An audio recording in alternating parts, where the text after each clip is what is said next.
Welcome to A Better Lemonade Stands webinar on how to launch a clothing line. This is going to be the complete guide to design, sampling, production, and packaging of your very own custom clothing line.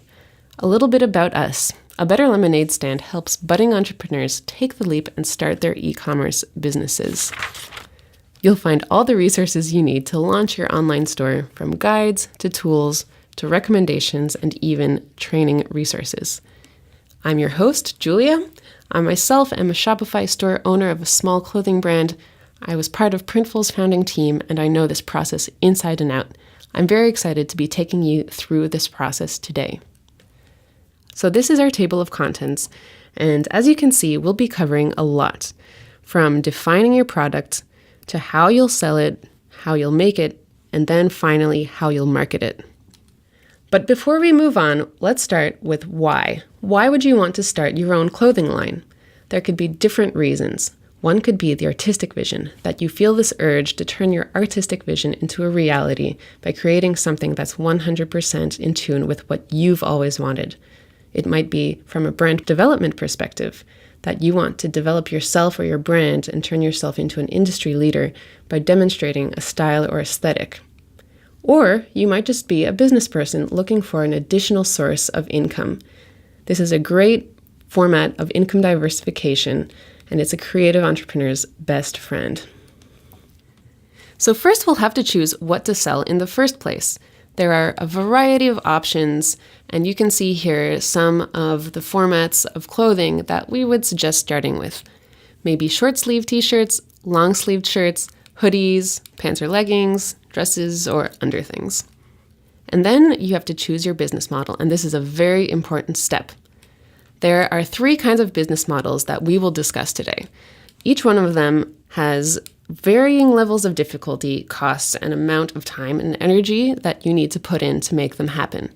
We'll go through each one individually, but we will be covering print on demand, wholesale private label, and custom cut and sew. So print on demand is the easiest business model that you can get started with. It's a quick setup, so you can really get going quickly.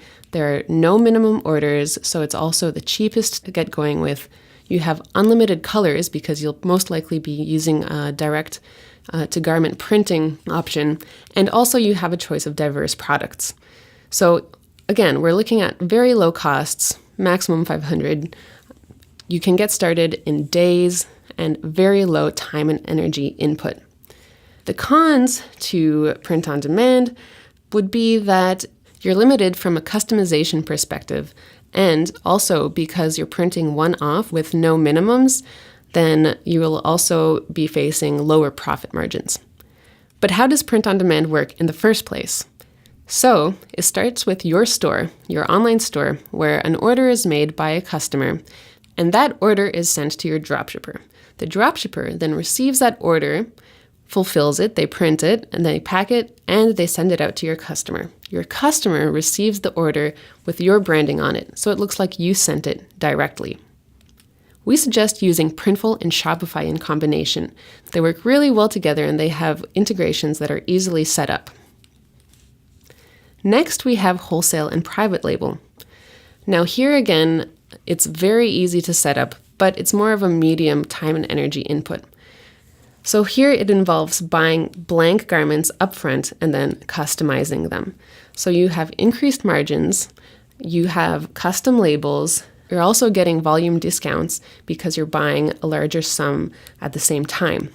It does involve a higher cost because you're buying more units at a time, and it will probably take you a few weeks to get going. So we're looking at more of a medium time and energy input. We suggest using Threadbird. Threadbird is a great kind of one-stop shop place where you can buy the garments in bulk. They have a 25 minimum order amount for any size or color, and you can do the printing, the labeling, the added hang tags, everything you need to turn your line into a reality. Then we've got the custom cut and sew. Now this is easily the most difficult business model. This involves doing everything from the sketches, the design, the pattern, manufacturing, distributing, everything. But that also means that you've got the biggest possible margins. You've also got full control of the manufacturing process and the design. And you've also got increased value from your customers, and it's entirely 100% your own. Of course, here we're looking at very high costs. We're talking $10,000 and up. We're talking about months of timeline, in fact, probably closer to a year. And we're talking very high time and energy input. So, how do you set yourself apart? Once you've decided on your business model, we're going to look next at what can be your differentiating factors so that you've got your own place in the market. So the key to being unique is having something that sets itself apart. That could be design, niche, fit, or brand. So, for example, from design, this is Black Milk Clothing, and they set themselves apart with these really beautiful, unique, stunning graphic designs. At first, it was just for leggings, and using their customized, unique leggings, they became one of Shopify's largest manufacturers. This here, that what you're seeing right now is a line that was created in collaboration with Mr. Who to create some unique designs. Then we've got Fit, for example, Bonobos. And their mission statement was to create a better fitting men's pant. And with this mission statement, they were able to grow into a $100 million company just by creating something a little bit different than what was generally available on the market. Then you can move into brand. Great example, the Billionaire's Boy Club, or Billionaire Boys Club. And here you can see they have t-shirts, and in the 2000s, they used to sell for nearly $100. Even though maybe the quality, the material, and the t-shirts themselves weren't necessarily better than anything else on the market. But the brand appealed to a certain demographic who were willing to pay the higher price tag. And then you've got niche. And here we can use Canada Threads as an example, where they have different apparel that appeals to a very specific group of people, in this case Canadians, who are kind of in on the joke. And this is an example of targeting one specific group of people rather than trying to target everyone and therefore not being interesting to anyone. And then you've got quality. And one great example is Unbound Merino. And what they did is they decided to create apparel made out of 100% super soft merino wool. They had a successful crowdfunding campaign of $300,000 and were then able to turn that into a successful clothing line. Then we move on to crafting your brand. And the founder of Better Lemonade Stand, Richard Lazazera, has said, "A brand is how someone thinks and feels about your company and is based on the sum of all interactions they have with your business." That is everything. The website, your logo, the emails you receive, the products themselves, how they're packaged, everything. So the first step is defining your market. There are some questions that you should ask yourself. For example, who is going to purchase your product? What will be unique about your product? And here you can refer to the last section. What value will your product or brand bring? And who is your competition? And then ask yourself, what is the essence of your brand? What are the values that you want to convey? Some general examples are, for example, eco and sustainability. And that might come out as in the designs, it might be in the packaging, that they're all recyclable, that the materials are perhaps organic. Your value might be that it's empowering. That could be in design, in the messaging, and more. Your brand might be premium in quality, materials, pricing as well. Or it might be cause-driven, that your products bring awareness or advocacy or financial support to whatever your cause may be. These are only a few examples, and you can definitely come up with more, but these are a great way to set yourself apart. The next step is applying the visuals. A great place to start is by creating a mood board and putting together all the colors and the feeling to get a feel for how you want your brand to look and to be perceived. It will eventually guide your decisions with your products and all of your design assets. That being said, you'll also need a logo. We highly suggest LogoJoy. Of all of the logo generating resources that we've used, LogoJoy happens to be our favorite. You can try them out at www.abetterlemonadestand.com/LogoJoy. Now we're going to take a pause and go into sourcing and manufacturing cut and sew products. There are 3 things that you're going to need. You're going to need a pattern, a tech pack, and a manufacturer. Our one main tip: partner with professionals. It is not worth the headache to try and do this yourself. These aren't exactly the kinds of skills that can be easily picked up. So, first, create a pattern. The pattern is based on your sketches. Rather than trying to make it yourself, find yourself a pattern maker. Second step is putting together a tech pack. A tech pack is essentially the blueprint of all of your product. It is going to tell the manufacturers exactly, step by step, how to create your product. It will list everything from the design, fabrics, the artwork, the stitching, the trim, measurements, absolutely everything. Here's what one looks like. We've got a list of vetted pattern makers and technical designers that can get this ready for you. For example, the pattern makers, JLD Studios, Nicole Mendez, and so much more. The third step is sourcing a manufacturer, and here's how to do that. So there are a few things that you'll want to check. So first is location. Where are they and how will that affect you? You might prefer someone closer to you so that you can go and visit their manufacturing facilities, or you might be okay with them being further away and perhaps more affordable. You definitely want to check their reputation. It's generally a good indication of if you'll be treated well and if the product will be qualitative. You, of course, want to look at their capabilities to make sure that they can do what you need, some heritage, maybe that background is something that's important to you, and definitely ask for some brands that they've already worked with and to see if what they're able to create is up your alley. Now, where do you find clothing manufacturers? Here are a few that we've vetted. Makers Row is a great resource that collects 10,000 factories all around the world, 3,000 US-based clothing partners, and more. Sourcify, and so much more. You can also go to abetterlemonadestand.com and search for our clothing manufacturer directory, where we've got a list of our vetted manufacturers. They are at betterlemonade.com/product/clothing-manufacturer/directory. Don't worry, all the links will be at the end of the presentation. So here are some tips for working with a clothing manufacturer. 1, don't be a tire kicker.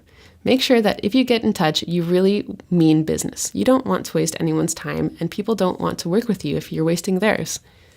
Do be polite. Treat your partners with respect. Do be clear.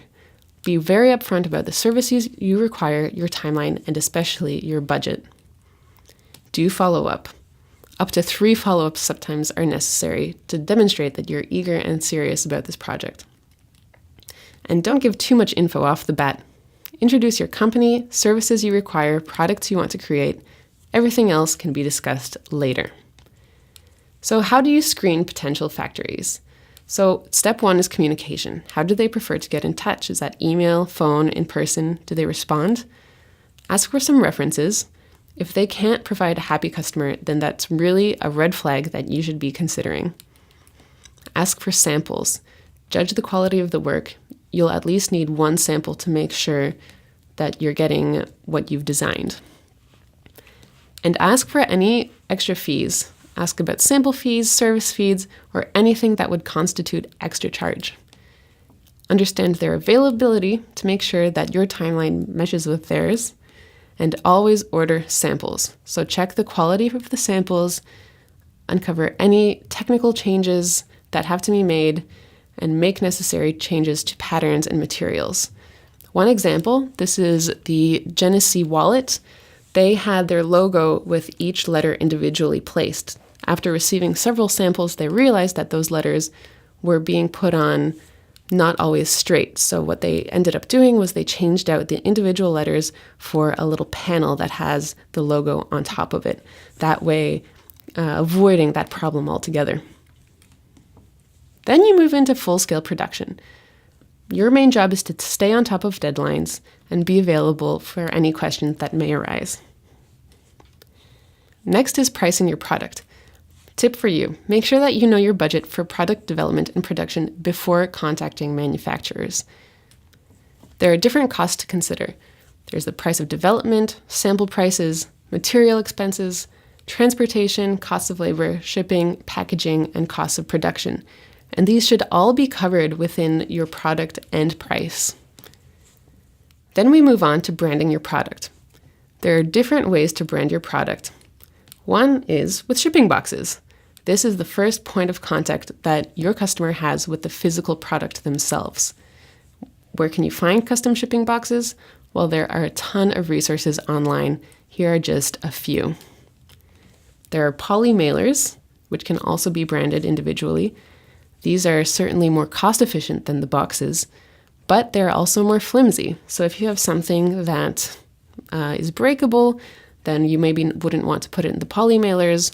Or also, if your brand is more high-end, then you would want to go with something more rigid than the poly mailers to give a feel of more high-end luxury. Where can you find custom poly mailers? Again, there are several options. And then we move on to bubble mailers. And bubble mailers are slightly more durable and work great for anything that might be a little more fragile. And again, here are some sources to find some customizable bubble mailers as well. And then there's tissue paper, which is certainly something that can't be overlooked. And where can you find custom tissue paper? Again, several sources online. Packing tape is also a great way to put a colorful spin onto your cardboard boxes. Here are some custom packing tape providers. And then stickers. Who doesn't love a good sticker? You can use them to stick something closed. You can insert them into your boxes themselves. And you can find some custom packaging stickers here online. Sticker Mule, Moo, Sticker U, Sticker Giant, and so much more. And then there are the extra branded materials that you can add to your package. Things like cards, discounts, deals, messages. These are the extra things that you can add into packages. They're the extra details that set your brand apart. It shows your customers that every detail is important, and it might even inspire them for repeat purchases, especially if you have a card with a discount code for the next purchase. Then we move on to clothing labels and tags. There are different kinds of clothing labels, and you should probably know the names of the different kinds so that you know what to ask for in your tech pack. The custom loop fold at the bottom or the center fold that's usually sewn into the collar of the t-shirt. And then there are different options as well. And here you can see the different kinds as well as their corresponding names. And then there are hang tags, which is optional branding, and they also can add a certain je ne sais quoi. And here are also some locations where you can find custom hang tags. Now we move on to actually creating your online store. Now that we have the product, we need the digital real estate to sell it on. So first step would be to set up with Shopify. This is the platform that we suggest to use. It's certainly the easiest. You can go to betterlemonadestand.com/go/Shopify, where Better Lemonade Stand users will have a 10% discount and an extended free trial. So definitely worth going through this link. The setup process is very easy. You just have to answer a few questions about yourself, your basic information, and ta-da, you have an online store account at least. So the first step is to register a domain. So a domain is, rather than having your store name .myshopify.com, you will have storename.com. So this is your own unique branding. And this inspires trust in your visitors, and it is highly suggested to do, and it's not that expensive. So the way you do that is you go to the left-hand side of your Shopify account, and under online stores, you click on domains. You come to this page, you click buy a new domain, and then here you enter in the name of the domain that you would like. And it will tell you if they have it here, and if they do, then how much it will cost you per year. Here you can click buy, and it's simple as that, it's yours. The next step is to choose a theme. This is creating a unique and beautiful storefront that will be what turns heads. So here, similarly, you go to the left-hand side underneath online store and click themes. And here we're going to click bottom right corner, the Explore Free Themes. We're going to start with free themes for now. Of course, they're premium themes, but the free themes are great. And here you can browse the different kinds of themes that are available for free. As you can see, they're great. The great thing about the free themes that are offered by Shopify is that they're all supported by Shopify. If there's something you're having any issues with, then you can get in touch with the Shopify support, which are great at responding and very helpful, and they will help you out also with the layout and design of your store. So you can add that to your store, or you can even go to the Shopify themes and search by category, in our case fashion, and you can see what's available there. And as you can see in the bottom right corner, they also suggest some of their free themes. The next is that you have to create a shipping strategy. Now you have to figure out how to charge for shipping. So there are different kinds of ways that you can charge for shipping. One is the exact shipping fee. This is the exact price that the shipping provider asks for to send your product from the place it starts to its destination. That way, however, you'll have to know, your website will have to be hooked up to a shipping seller that tells you how much it will cost. If you're hooked up with Printful and Shopify, then Printful has this service, but you will have to turn it on manually. Then there's flat rate. So for example, all over $6 for domestic orders and $12 for international orders. Then you can offer free shipping for orders over a certain amount of dollars, for example, after $100, and this encourages large orders. Then you can offer free shipping across the board, and then this has been shown to result in fewer abandoned carts. Or you can offer shipping fees based on the location. So for example, free for domestic, and then a flat fee for international orders. So there are different shipping cost calculators. You can go to these different shipping providers to find out how much each one offers. And then how do you handle returns? So one option is to offer prepaid postage into every package that you send out. Of course, that will incur more expenses for you, but it will also lead to a happier customer that it doesn't incur costs for them if they need to return the product. You can not offer prepaid shipping, where your client assumes responsibility for any costs of shipping to return the products. Here, you can create your own shipping business accounts for cheaper and more streamlined postage. So take a look at these different business accounts to find what is more relevant for you. The next step is product warehousing. If you're not using the print-on-demand business model, then you will have a lot of products on your hands, and you have to figure out where they're going to go. So the pros of using product warehousing is that you'll have lower shipping costs, as these warehouses usually have deals with different shipping providers. It will be more simplified for you. There's less things going on in your life, and it will also be time-saving because you don't have to go and ship every product every time an order comes in. The cons, however, is that there are limited branding options, there are additional costs to keeping your products in different warehouses, and also strangers are handling returns, so they can't necessarily offer the same amount of care that you might if you were to receive the returns yourself. So here are some shipping and fulfillment warehouse options. Fulfillrite, fulfillment.com in the US, the Think Logistics for Canada, ShipFusion for Canada and the USA, and Printful for the USA and Europe. Then there are the topics of duties and customs fees. Now, there are several things that you need to know. When shipping products outside of your home country or the country where the product is being manufactured in, the shipping to different countries may incur customs fees. Unfortunately, those are entirely out of your hands, and it also depends on each country individually based on their import laws how much they might be. So what can you do about this? Well, the first thing you can do is you can warn your customers that orders may be subject to local customs fees, depending on your country's policy. You can either put this on your product page, your checkout page, your successful order email, and also suggested that it is put into your shipping page of your website.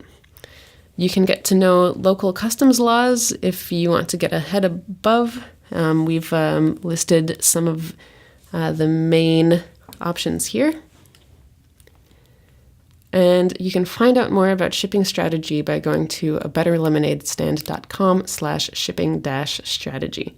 Again, all the links will be listed at the end of the presentation.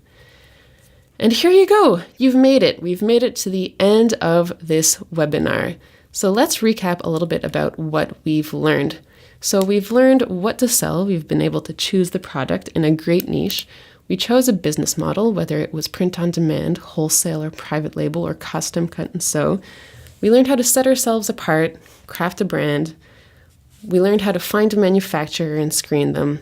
We learned how to create your store. We learned how to brand and package it, and we also learned how to ship it. That's a lot of stuff that you just learned. So are you ready to get started? Success is said to be not a big step in the future, but success is a small step taken right now. So the question is, are you able to take that small step right now?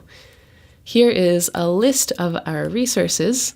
You can take a screenshot of this or return to it at any time. And of course, we would love to have your feedback. Please let us know how we did at www.betterlemonadestand.com/feedback. Thank you very much, and good luck with starting up your own clothing brand and line.